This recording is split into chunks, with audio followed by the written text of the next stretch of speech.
Hey, folks.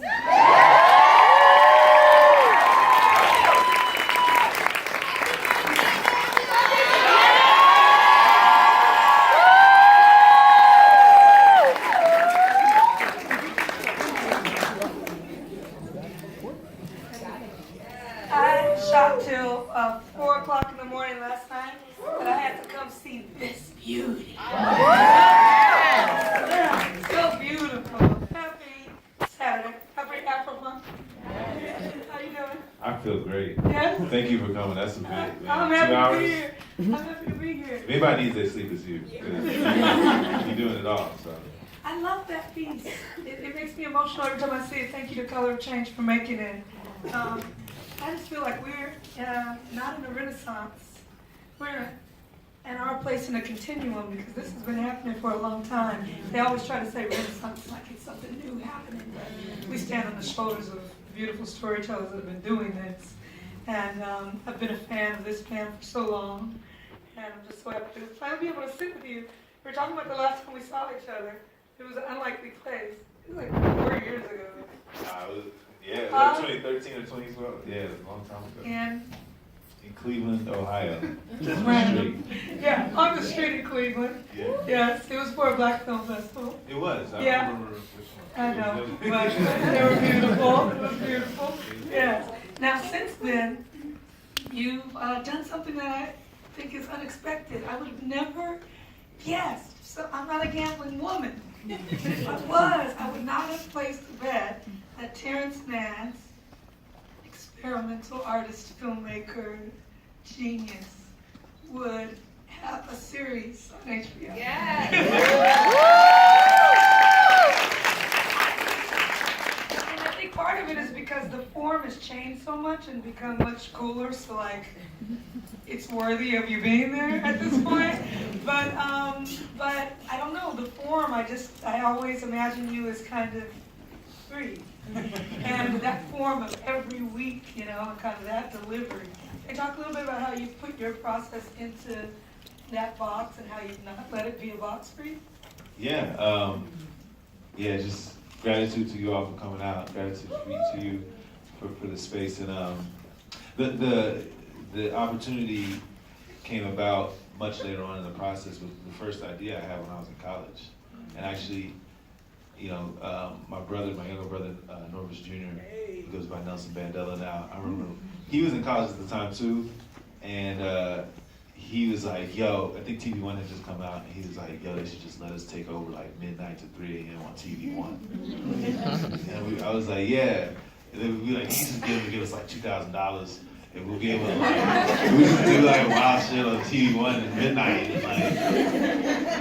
and that was his idea, you know, because at the time TV One was just like reruns of everything, you know. We were like, so I think that it gestated in that kind of conversation of just like freedom, you know, like what can you do on TV? Because and also my understanding of that space is like they just putting shit up there that's you know really old, you know, maybe they want some new stuff, you know, cheap. So it's like, I think that, you know, when you're like 20 or whatever, that's like, seems like a good idea. But you know, years down the line, Tamir Muhammad came to me and he was like, he was doing 150, which is a project that he and Lisa Garza had at Time Warner. And they were really invested in getting people like me, you know, in the room at the end of the day, not just for TV projects, but film projects or new media projects, anything that we had to say. And at that time, you know, he asked me, like, I feel like you could do a great news show. And I was like, no, that's not, I'd never do that. But I think you could do it. yeah, well, I mean. Next time. Next time, yeah. I think I have a problem with the idea of objectivity, just like journal, you know, not a problem, but I don't think it exists. What if it was a news? No, it doesn't exist. They all try to act like it is. Yeah. So what if you were just like, it's not? It's True. not. Yeah. All right, so it's a So you said you wanted to do something else? And with something else, so I kind of unearthed this idea of, you know, just a stream of consciousness.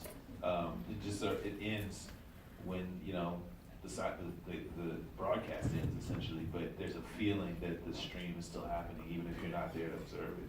And I think that what the show has become is definitely, it feels like you're just turning your attention towards what our community of artists is doing for the 30 minutes we have you for, and then when you turn away, we're still doing it. And I think that energy is present, and you know, the context of how I never approached it as a box or a limited space formally, and I think that is why HBO is interested in doing it, because I think they read that feeling of like, oh, he's not interested in doing anything like what we already do well, so let's go in this direction. We don't have that kind of dish on our menu. Okay. When I first made Queen Sugar, I was just when I first made Queen Sugar, the first episode, because I directed the first two, wrote the first two, directed the first two, and then we were in the writer's room. I did the first two, and it felt like it feels when I put my movies out. You know, I was like, I did that. And then they were like, okay, so this is episode 3, 4, 5, 6, 7, 8, 9. At the end of that, they were like, you're renewed. And at the end of that, you're renewed. We just got renewed again. I'm like, it's going to go on forever. Like, it's the elongated story. Now, yours is not linear, right? But there's still that ongoing process within this space, like people come and expecting a certain kind of thing, that you have to think about it in a certain way for a long time, because you just got renewed also. How did that fit for you? Because that was very hard for me. It was hard for me. Usually I make a film, make it, I will follow, bam, middle of nowhere, bam, somewhere. If you do it, you're done, you go on to the next. It's like dating. You know?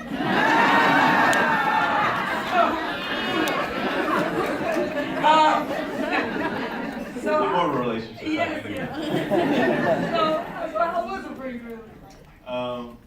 I think that's an interesting way of putting it. I think that the form of the show enables at least me to not get that feeling of a continuation, because it's a grab bag that follows a community stream of consciousness. So it doesn't have as much recurring, you know, elements thematically or character-wise that so it does actually feel like, okay, we did that, so let's go do this other thing. It just has the same title, you know.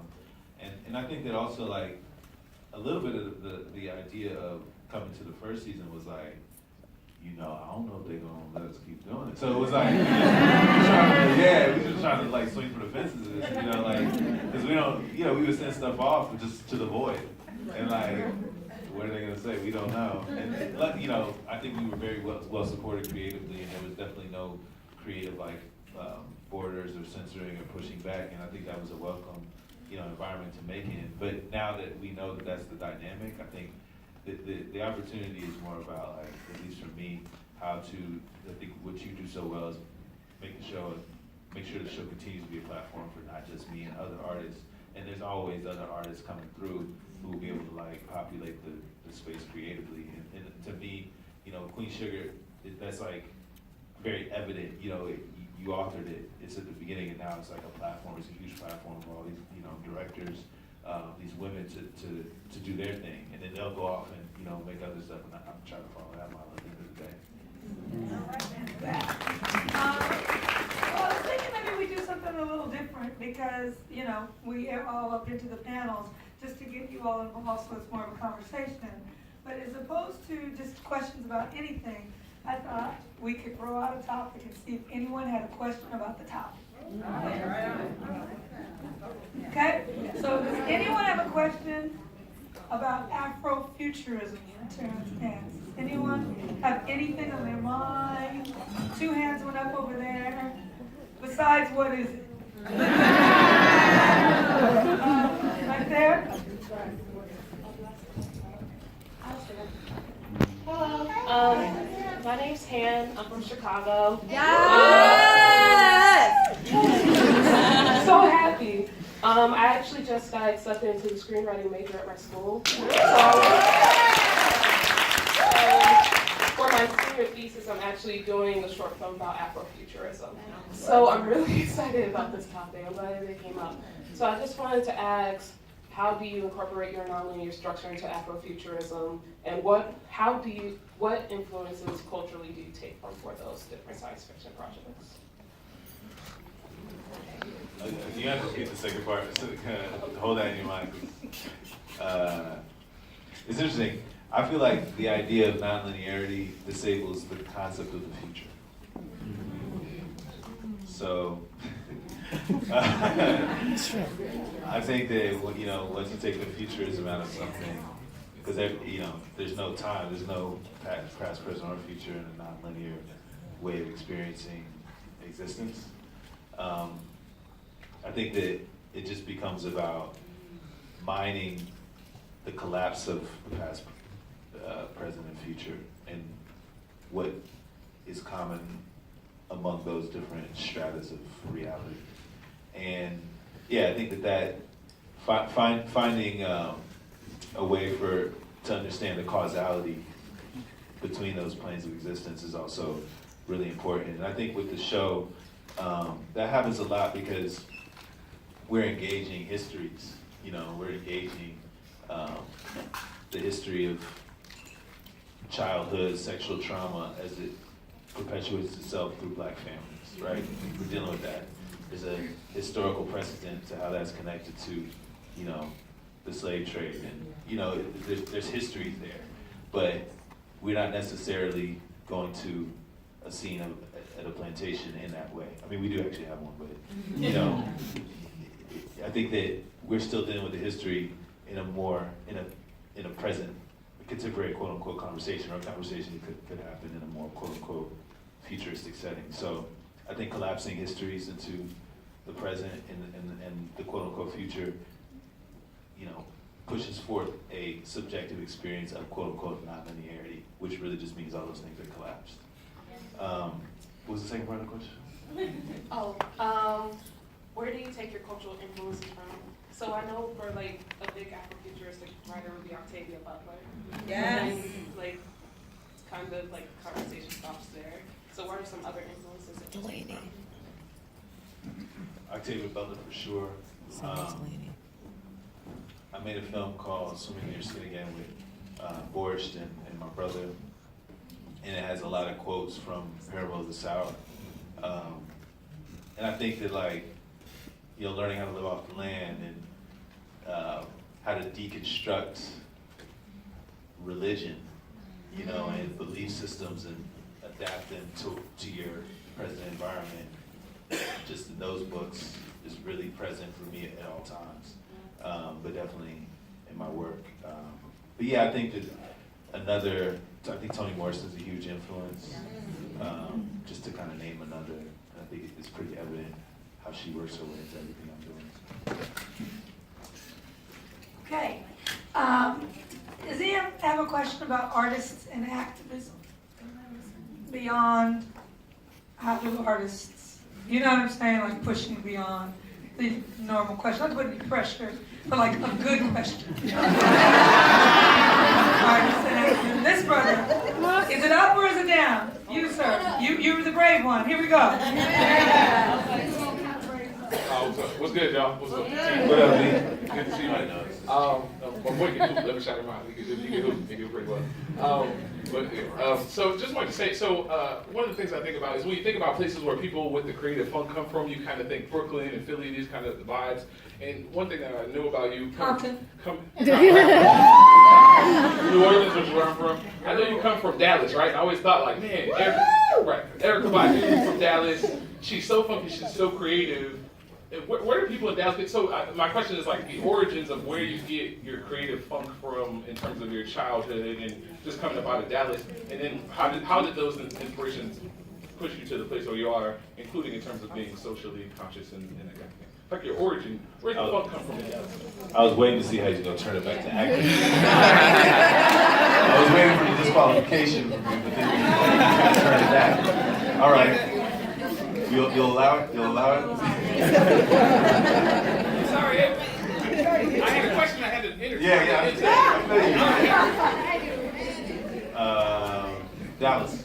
Well, I was the kid, my mother, when Reagan was supporting the racist apartheid government in South Africa, and there was the bill, I was out, my mom didn't want to bring us out on the street, and wearing the shirt. My younger brother's name is Nelson Mandela, that's his actual name.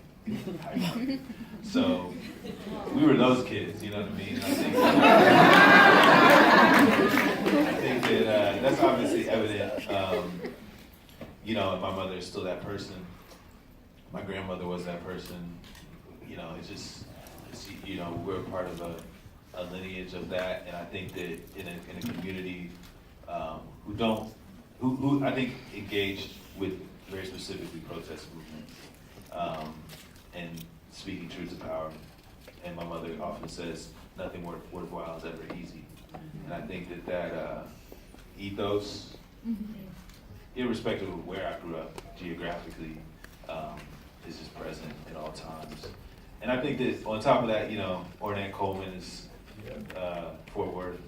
You know, all my dad's side of the family are all musicians, jazz musicians, blues musicians. My uncles played with Lucky Peterson all throughout my childhood, even now, you know. So that kind of way of, the musicality, I think that is very specific to that city, and is evident in a lot of the music that comes out of Dallas even now, where there's like, you know, Liv and John Baff and Dolphin Records and that whole vibe.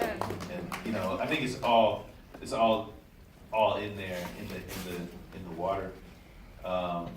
You know, I'm just a little part of it, you know, a little droplet.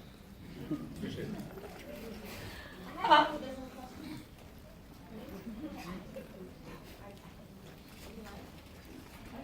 So if we're talking about individualism, time and project. Oh, okay. If we're talking about like time and space, because you mentioned Afrofuturism, how do we, if we know that maybe there are alternate, parallel realities and things like that, if we're artists and activists, what do you do to stay present in order to kind of affect change in this reality? You get what I'm saying? If we're, I heard you say, okay. Going back to, thank you, that was helpful. Going back to what you were saying about Afrofuturism, and we're thinking about time as an illusion, and past, present, and future all occurring in the now, it kind of gives me this idea of like, am I fighting like this, like, and not really knowing where to go, if it could be an illusion? So how do you, as an artist in the present, stay present, and what are the practices that you make to make this artistic work have a social impact? Like, what are you doing? I don't know if you understand my question. It's a great question.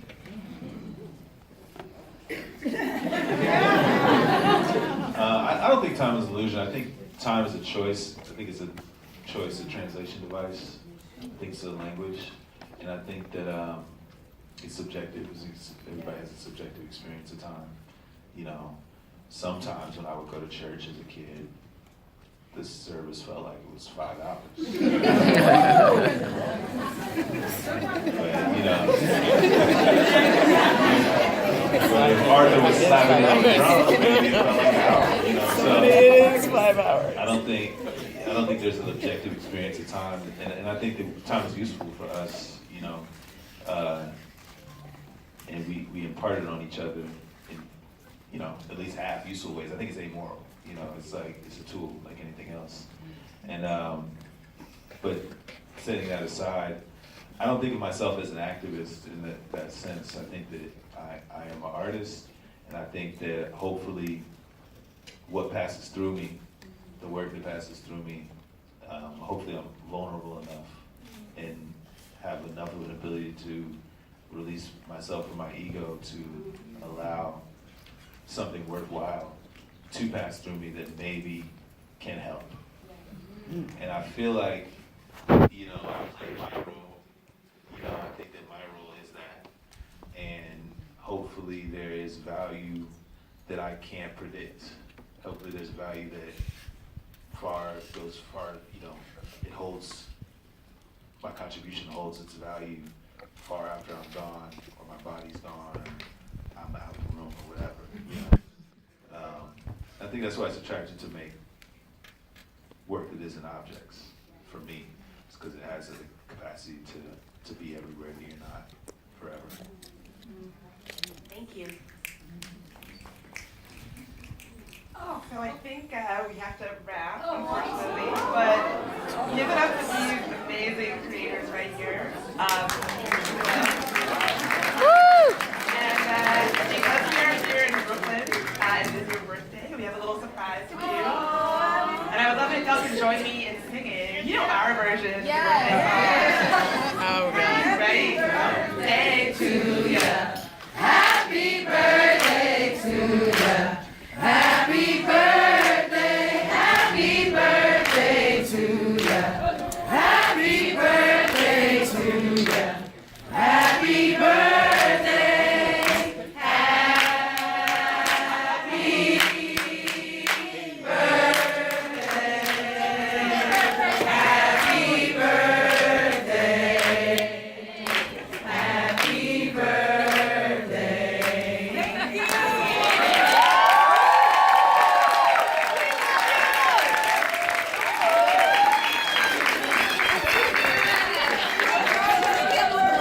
Beautiful energy shared. I hope everyone has a really gorgeous weekend, and please watch Terrence's beautiful work. Friday at 12 a.m. A whole bunch of y'all did not have your hands up when you said before. Did you watch the show? Watch the show. It's a good show. It's pretty good. People like it. It's amazing.